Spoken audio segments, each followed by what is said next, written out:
Hello viewers, welcome to সম্রাট শাহী kitchen. আজকে আমরা নিয়ে আসছি তেহারির রেসিপি, যা ঘরোয়া উপকরণ দিয়ে কিভাবে সহজে তৈরি করা যায় সে প্রসেস আজকে আমরা আপনাদের সামনে নিয়ে এসেছি। শুরুতেই আমি দেখিয়ে নিচ্ছি, আমরা নিয়েছি 1 কেজি পরিমাণ চিকেন, গোবিন্দভোগ চাউল নিয়েছি আমরা 700 গ্রাম, আর বেরেস্তা করে নিয়েছি 2 পিস পেঁয়াজ মিডিয়াম সাইজের, তার সাথে নিয়েছি কাঠবাদাম কাজু বাদাম মিলিয়ে 100 গ্রামের মতো।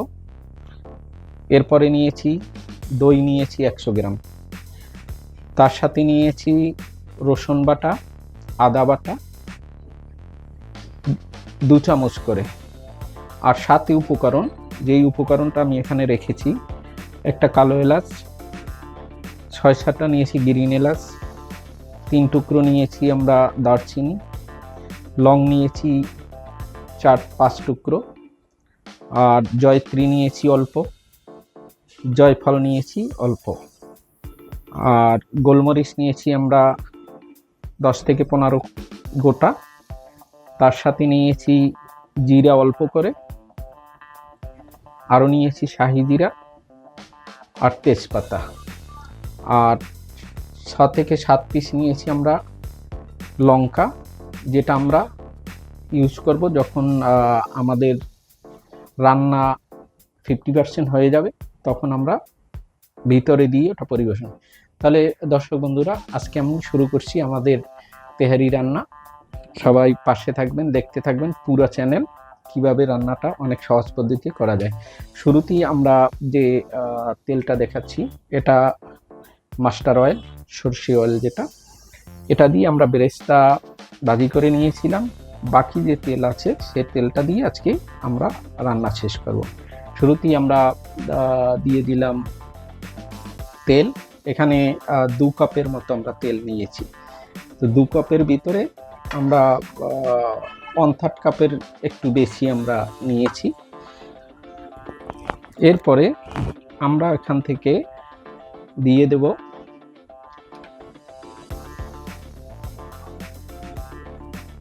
2 টুকরো দারচিনি, 3 টুকরো এলাচ, 2টো দিয়ে নেব আমরা লং, 4-5টা দিয়ে নিচ্ছি গোলমরিচ, 1 চিমনি করে নিয়ে নিচ্ছি আমরা জিরা, আর 1 চিমনি নিয়েছি আমরা শাহি জিরা, আর নিয়েছি আমরা তেজপাতা। বাকি যে অংশটা থাকলো সে অংশটা আমরা গ্রাইন্ডিং করে তারপরে মশলাটা আমাদের উপকরণের ভিতরে ব্যবহার করে নেব।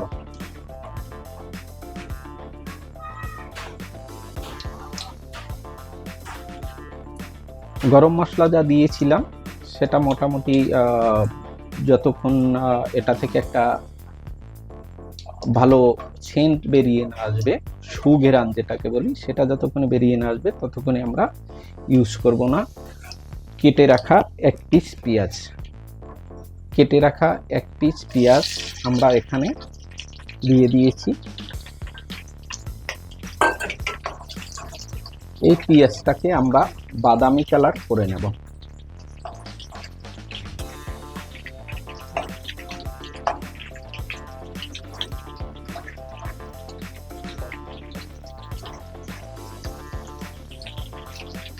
যতক্ষণ না এটা বাদামি কালার হচ্ছে ততক্ষণ আমরা নেড়ে ছেড়ে এটাকে বাদামি কালারটা করে নেব।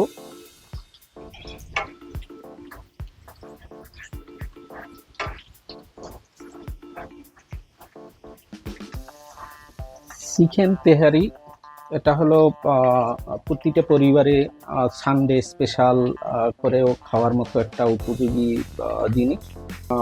রেখেছি রসুন বাটা 2 চা চামচ, আর আদা বাটা 2 চা চামচ। এর সাথে আরো অনেক ব্যাপার আছে, যেটা অনেকে রুচিগত, অনেকে কম বেশি মশলা ইউজ করে, সেটা কোনো ব্যাপার নেই। কিন্তু এটা যতটুকু আমরা দিয়েছি এটা একটা স্ট্যান্ডার্ড, যায় এটার সাথে সম্ভব, এটার সাথে ইজিলি যায়। এতটুকু মশলা স্ট্যান্ডার্ড যতটুকু দিতে হয় অতটুকুই আমরা আজকে দিয়ে এই খাবারটা তৈরি করছি।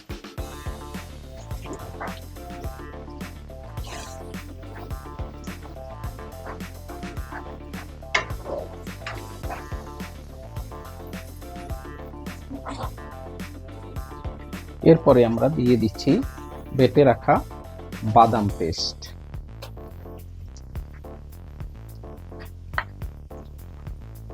এই বাদাম পেস্টের সাথে বলে রাখা ভালো, আমরা দুটি কাঁচা লঙ্কা দিয়ে গ্রাইন্ড করেছিলাম, তো যাতে করে এটা অতিরিক্ত ঝাল স্পাইসিটা এটার সাথে যায় না, মানে মিডিয়াম ঝাল এটা চলে, অতিরিক্ত ঝালে হবে না বলে আমরা দুটো কাঁচা লঙ্কা অলরেডি আমরা দিয়ে দিয়েছি যেই বাদাম বাটাটা ছিল এটার সাথে।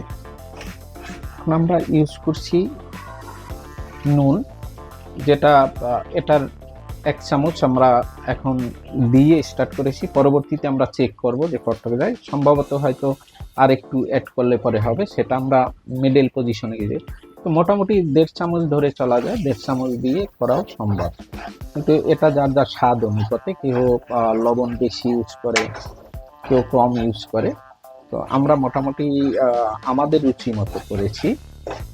1 চামচ দিয়ে আমরা শুরু করেছি, মিডলে যদি দরকার হয় সেখানে আমরা যদি অ্যাড করি সেটা আমরা অবশ্যই বলে দেব। আমরা ব্যবহার করছি টক দই।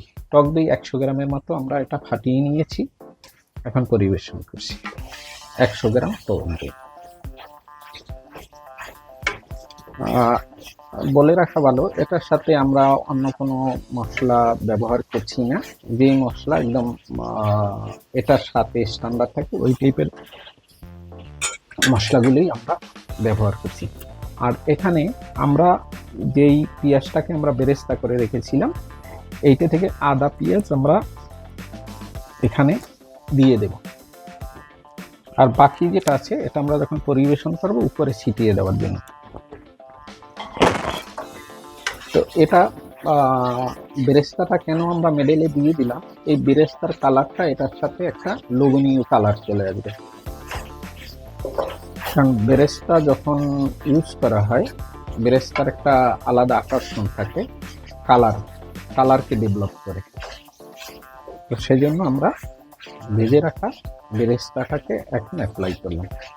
এখন দেখতে পাচ্ছেন যে গ্রেভিটা মোটামুটি কিন্তু এখন তাক ভালো করে রান্না হয়নি, যখন এটা পুরো রান্না হবে দেখা যাবে উপরে তেলটা চলে আসবে, যখন তেলটা চলে আসবে তার সাথে সাথে আমরা মাংসটাকে দিয়ে দেব। ভিউয়ার্স দেখতে পাচ্ছেন মোটামুটি তেলটা ছেড়ে দিয়েছে, মশলা থেকে আলাদা হয়ে যাচ্ছে, তার মানে আমাদের মশলাটা রান্না হয়ে গেছে। এখন আমরা এখানে অ্যাপ্লাই করছি আমাদের কেটে রাখা, বলে রাখা ভালো এই মাংসটাকে কিন্তু আমরা ম্যারিনেট করে রেখেছি শুধুমাত্র নুন দিয়ে, অল্প নুন দিয়ে আমরা 1 ঘন্টা ম্যারিনেট করে এভাবেই রেখে দিয়েছি, যাতে করে মাংসের ভিতরে লবণটা ঠিকঠাক সে ঢুকে যায় এবং টেস্টটা মোটামুটি সব জায়গায় ছড়িয়ে যাবে। তা আমরা এখন দিয়ে দিচ্ছি সেই ম্যারিনেট করা 1 কেজি মাংস, এটাকে আমরা এখন এখানে ভালো করে রান্না করব। তেহারি রান্নায় মাংসে অতিরিক্ত গ্রেভি দরকার হয় না, অতিরিক্ত গ্রেভি হলে পরে যখন তেহারিটা রান্না হবে তো ওটা গায়ে গায়ে লেগে যেতে পারে, তো এটা গ্রেভিটা একটুকুই রাখা ভালো, যাতে করে চাল ঝরঝরা থাকে, একটার সাথে একটা লেগে না যায়, তো ওই রকম করেই আমরা পরিমাণ হিসাব করে মশলা আমরা ব্যবহার করেছি। এটাকে মোটামুটি একটা অ্যারোমা, যেটা সুগেরান যেটাকে বলে, ওটা কিন্তু নাকে অলরেডি চলে আসছে, তো এটা যতক্ষণ পর্যন্ত না এটার জল ছেড়ে দেবে। জল ছেড়ে দেওয়ার পরে আমরা এটাকে ভালো করে কষাবো। কষানোর পরে হালকা গরম জল আমরা এখানে ইউজ করব। এটা যতক্ষণ সিদ্ধ হতে যতটা সময় লাগে। কালারটা কেমন আসছে, এখানে কোনো ডিপ কালার হবে না, লাইট কালারের ভিতরে হবে। তো সেই লাইট কালারটা কিন্তু অলরেডি শো করেছে।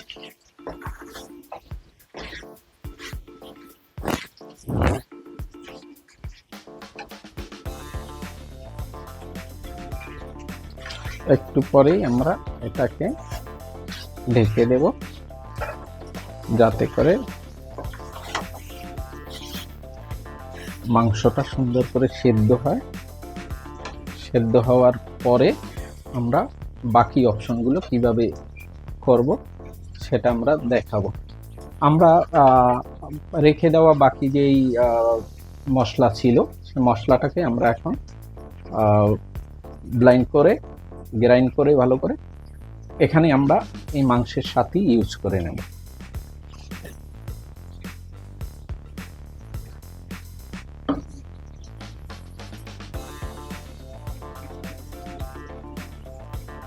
তো আমরা এখন এটাকে গ্রাইন্ড করে নিচ্ছি।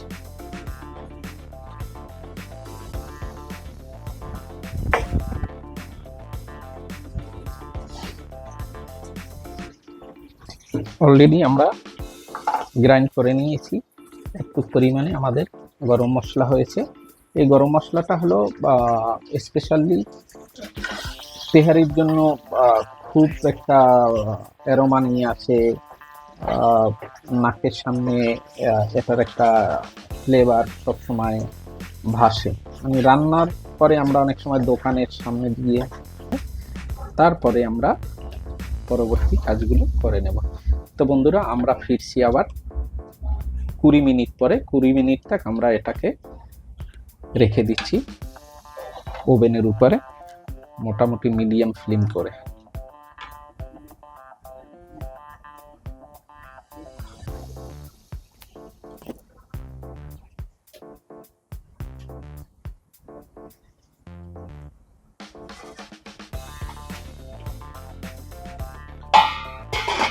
আমরা রেখে দিয়েছি। আমরা 20 মিনিট পরে আবার দেখব কি অবস্থান আছে।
কমেন্ট, শেয়ার, সাবস্ক্রাইব করবেন, যাতে করে আমরা পরবর্তীতে আপনাদের জন্য নতুন নতুন ভিডিও নিয়ে আসতে পারি।